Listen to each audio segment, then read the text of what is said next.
Hello good people, welcome back to Ashraf Channel. Okay guys, kita tahu last week kita digemparkan dengan satu berita kematian pelakon model terkenal Thailand, Tengmo Nida. Yang kita tahu mungkin kes ni berkait rapat dengan unsur-unsur khianat, dendam, sabotaj dan sebagainya. And kalau korang nak tahu guys, pada awal tahun 2000, which is penghujung tahun 90-an sebenarnya, ada satu kes yang sebegini rupa, yang sama gila guys, motif dia pernah berlaku di industri Malaysia kita sendiri, artis Malaysia kita sendiri guys. Kejap lagi kita akan kupas. Korang jangan lupa tekan like, subscribe dan juga hit bell notification. Kita akan cerita tentang kumpulan yang popular pada tahun 90-an dulu, Masa. Roll it.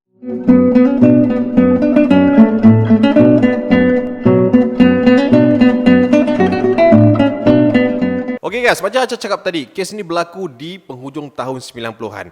Kumpulan Masa ataupun nama sebenar kumpulan dia adalah Masa Scarecrow. Okay guys, Masa Scarecrow ni, diorang ni popular dengan banyak lagu sebenarnya. Antara hit diorang adalah Amanda Gadisku, Simpul Mati Keindahan Suci, dan antara lagu yang hit sepanjang zaman adalah lagu Patahnya Sayap Malam. Ku cari cahaya dalam kegelutan malam. Betul ke? Suka hati aku je lirik. Betul lah. Lebih kurang gitulah bunyi dia. Okay guys, kita cerita sikit pasal Masa ni. Masa ni, diorang bermula start music rock di penghujung tahun 80-an. Diorang ni sebenarnya adalah budak-budak kampung yang datang mencuba nasib ke bandar, yang starting base music diorang adalah bermain di kenduri kendara orang-orang kampung. So adalah beberapa orang yang bagi tahu diorang, korang ada bakat, korang pergi bandar, korang boleh jadi top. So bermulalah kerjaya Masa Scarecrow ni ke bandar. Tapi guys, macam kita tahu,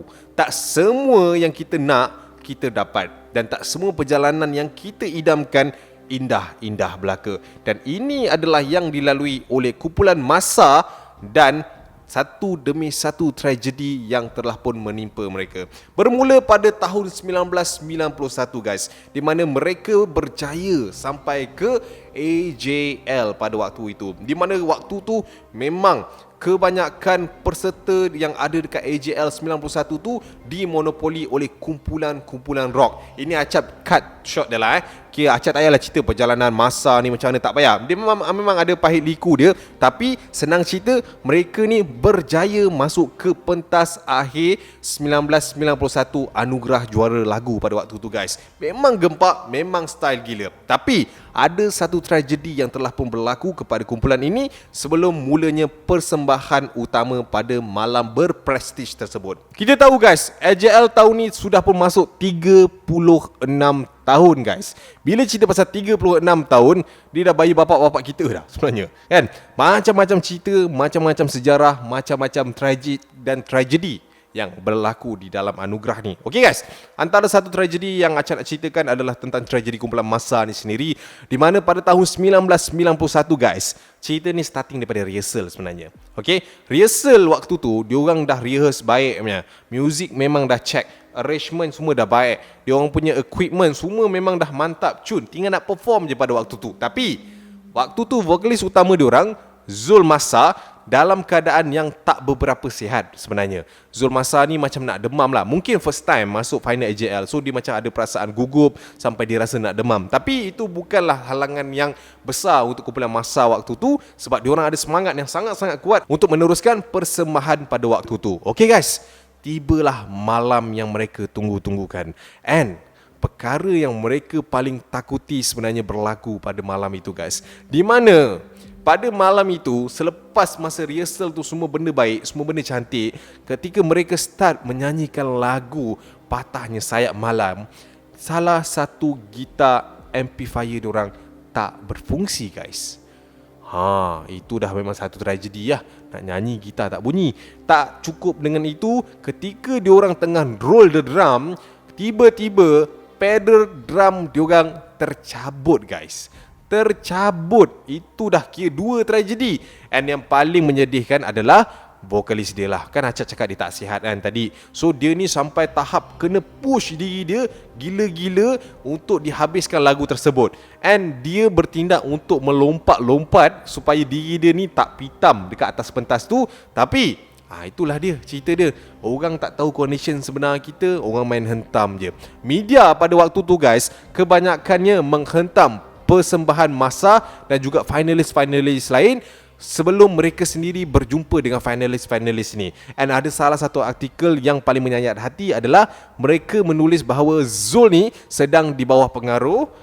Sebab tu dia terkinja-kinja dekat atas stage tu. Okay, so bila 1991 tu Massa ni pulang tangan kosong lah. And pada tahun tersebut, lagu Takdir dan Waktu yang dinyanyikan oleh kumpulan Mega telah pun diangkat sebagai juara untuk anugerah juara lagu 1991 guys. So itu tragedi kumpulan Massa waktu diorang masuk AJL waktu tu. And satu lagi tragedi yang telah melanda kumpulan Massa, di mana waktu tu bagi Acap diorang ni tengah nak naik balik sebenarnya.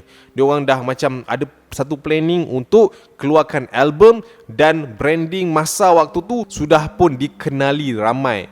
Tapi orang kata apa, tragedi berlaku sekali lagi menimpa kumpulan Massa. Gitaris utama mereka, which is Roslan ataupun dipanggil namanya Lan, telah pun terlibat dalam satu kemalangan di kilometer 32 Jalan Kuantan, Kemaman guys. Kemalangan yang melibatkan antara kereta Lan dan juga Jeep pada waktu tu. Tapi guys, berita tentang kemalangan Lan ni sebenarnya tersebar luas. Kerana apa? Yang terlibat dalam kemalangan itu adalah melibatkan kereta Roslan tu sendiri dan juga Jeep. Jeep tu sebenarnya dipandu oleh kerabat diraja Pahang pada waktu tu. Okey guys, cerita ni dikisahkan oleh abang dia sendiri pada waktu tu, di mana mereka ni baru je selesai satu hal dekat Cerating. Diorang dah settle diorang punya business thing, diorang nak pulang ke rumah mereka pada waktu tu. And waktu diorang nak pulang ke rumah diorang ni, diorang pergi singgah kejap kat rumah Zul. Macam biasalah, singgah rumah kawan, lepak, borak, minum, santai apa semua, sebelum mereka meneruskan perjalanan pada hari tersebut. Habis je mereka di rumah Zul, diorang pun nak berangkat balik guys. And tragedi ini bermula ketika kereta yang dibawa oleh Lan ni secara tiba-tiba dirempuh oleh sebuah jeep dari arah bertentangan guys. Waktu tu memang tragis gila, di mana ketika tu kereta berpusing and tayar dia terpelanting pada waktu tu. And yang paling sedih sekali guys, waktu tu Lan ni dekat depan, kat belakang dia abang dia. So abang dia nampak adik dia ni kena rempuh, tayar terbang bagai, and tayar tu pada waktu tu tersangkut dekat bawah kereta abang si Lan ni, and menyebabkan abang si Lan ni berhenti dan tak merempuh lah kereta yang depan. And nak jadikan cerita guys, pada waktu tu Zul lalu dekat kawasan kemalangan tu, and bila dia tengok pada waktu tu kemalangan tu, dia nampak ini kereta Lan ni. So sahlah, kawan dia baru sahaja terlibat dalam satu kemalangan yang agak tragis, and waktu tu diorang cuba untuk selamatkan Lan, tapi orang kata ajal dia dah sampai. Lan menghembuskan nafas dia yang terakhir ketika dalam perjalanan menuju ke hospital pada hari tersebut. Menurut abang dia pada waktu tu guys, Lan ni punca utama kematian dia pada waktu tu adalah kecederaan di bahagian belakang leher mangsa sebenarnya pada waktu tu. Tapi menurut abang Lan juga, dia kata waktu kemalangan tu dia sempat pergi dekat Lan, and Lan masih lagi respon guys, dapat bercakap sedikit dengan abang dia, and abang dia pun suruh dia mengucap 2 kalimah syahadah. Alhamdulillah sempat juga, sampailah bantuan sampai, and begitulah dia guys. Masa on the way nak sampai ke hospital tu, Lan disahkan meninggal dunia. So lepas pemergian Lan pada waktu tu guys, Massa ni memang struggle gila. Yalah, dah tak ada lead gitar kan, memang susah gila lah. Tapi belum reda lagi pemergian Lan, satu lagi tragedi menimpa kumpulan Massa. Yang ni Acap nak cerita dengan korang ni, tentang kematian ataupun pembunuhan terancang vokalis utama mereka, Zul. Okay guys, macam cerita Tengmo minggu lepas, kita tahu cerita ni starting dekat boat, dia pergi buang air, kena tendang, ataupun mungkin ada pergelutan dan macam-macam kronologi yang kita dengar and belum settle lagi. Tapi kes Zul ni sebenarnya ada persamaan yang sangat-sangat berkait rapat. Dia memang melibatkan kawan-kawan. Kawan-kawan yang busuk hati, yang iri hati, dan tak puas hati dengan kejayaan dikecapi oleh Zul ni. Satu hari guys, Zul ni tengah lepak kat rumah dia, santai apa semua. Tiba-tiba dia dapat call daripada seorang perempuan yang dia kenali sebenarnya. Okey, tiba-tiba perempuan ni macam mengoyan tau. Dia nak jumpa sangat si Zul ni. So Zul ni macam, tak payahlah jumpa kan, nak apa jumpa. Kalau you tak nak jumpa I cederakan diri I berdiri tengah jalan sekarang ni. Kalau kereta kena langgar ke apa, I mati, memang you lah punca dia. Dia ugut Zul macam tu guys. So waktu tu Zul macam, you ni dah kenapa kan nak berdiri tengah jalan. And so waktu tu Zul ni macam tak dapat nak fikir panjang lah. Bukan tak fikir panjang, cuma yelah, kau bayangkan perempuan dah call macam tu, kau kenal dia kan, dah berdiri tengah jalan apa semua. And then Zul pun cakap, okay fine, I keluar dengan you, okay, tapi sekejap je, lepas tu I balik. So perempuan tu pun okay lah. So cut it short, diorang pun berjumpa lah, senang cerita So perempuan tu pun bawa si Zul ni jauh daripada kediaman si Zul ni. Acap tak sure berapa kilometer, tapi memang jauh gila daripada tempat si Zul ni duduk. Dia drive sampailah ke Pantai Balok Kuantan. Sampai je dekat Pantai Balok Kuantan, dia pun bawa si Zul ni jalan-jalan dekat pantai. So dia pun jalan lah macam biasa kan, borak. Sampai je kat tengah pantai, ada satu lounge tau kat situ, tempat lepak, satu pot. Zul dibawa sampai ke sana, and tiba-tiba guys, dia ni dikepung oleh sekumpulan lelaki. Tak silap cak ada 8 orang waktu tu. And tiba-tiba perempuan ni pergi kat salah seorang lelaki ni. And then dia kata, haha Zul, di sini kamu ya. Macam itulah lebih kurang. And tak cakap banyak, tak borak banyak, Zul ni terus dikopuk beramai-ramai guys. Diorang ni terus pukul Zul ni sampai lunyai, sampai separuh nyawa. Tak cukup dengan tu guys, lepas dia dah pukul Zul tu dekat pantai, mungkin sebab tempat tu public, dia bawa pula si Zul ni pergi dekat satu kediaman, satu macam pot diorang lah, untuk sambung belasah lagi si Zul ni. Dia orang belasah, bantai, sampailah si Zul ni lunyai. Dah nampak memang tak bernyawa lah, senang cerita. And then diorang pun panik, diorang tinggalkan je guys Zul dekat dalam rumah tu, and diorang pun hilangkan diri selama beberapa hari. Lepas je 3 hari guys, mereka tak dapat apa-apa update daripada Zul ni. Diorang pun pelik lah, And waktu tu family diorang dah start dah cari mana perginya Zul ni. Polis report dah buat, and usaha untuk mencari Zul ni sedang pun dijalankan. Cari. Diorang dapat satu clue di mana ada seseorang melihat kereta Zul ni pergi bersama seorang perempuan ke arah Pantai Balok tadi guys. So bila clue tu diorang dapat, diorang terus pergi dekat Pantai Balok tu. Tapi sampai je Pantai Balok, tak ada siapa-siapa yang bagi information kat diorang. Kat situ dah menyusahkan siasatan diorang sebenarnya. Tapi mungkin Tuhan tu nak tolong, mereka menjumpai Zul dekat satu rumah yang tak jauh sebenarnya dekat Pantai Balok tu, dan ditemui dalam keadaan yang sangat-sangat menyayat hati guys.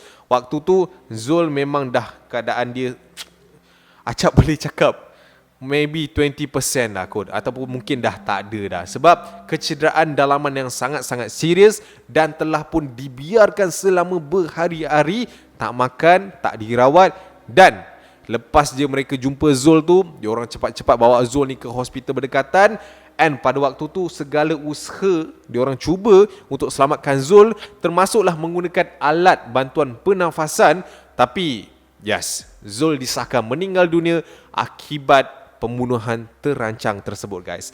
And kes ni masuk dalam satu kes mahkamah guys. And pada waktu tu mereka susah nak cari sebenarnya pembunuh ni, disebabkan tak ada saksi. And yelah, kita tak boleh nak cakap lah, tak boleh nak nafikan. Disebabkan kecekapan pihak polis kita guys, mereka berjaya menangkap suspek yang terlibat. Tapi daripada 8 orang tu guys, diorang berjaya tangkap 2 je. And 2 ni dibawa ke tengah dan juga dibicarakan di mahkamah. Dan selepas proses mahkamah berjalan, satu lagi berita yang menyayat hati, di mana mereka berdua ni tak dijatuhkan apa-apa hukuman guys. Itu sebenarnya membangkitkan kemarahan kumpulan massa dan juga family diorang pada waktu tu, kerana diorang rasa macam Zul ni tak dapat satu keadilan yang betul. Kau bayangkan, sebab diorang kata waktu tu tak cukup bukti pun. Acap pun tak sure sebab tak ada detail yang betul tentang kes Zul ni dekat mahkamah. And diorang terlepas macam tu je lah. Dan pada waktu tu masa ni memang tengah pening, tengah pisang, dan terkuburlah mereka pada tahun tersebut. So kat sini kita kena sentiasa berjaga-jaga dengan siapa yang kita kenal dan sentiasa berwaspada dengan siapa yang kita rapat. So kat sini saja video untuk kali ni. I see you when I see you guys. Kita jumpa di video akan datang. Assalamualaikum. Insyaallah. Bye bye bye. Ku cari cahaya dalam kegelutan warna, sewaktu malam resah mengibarkan sayapnya.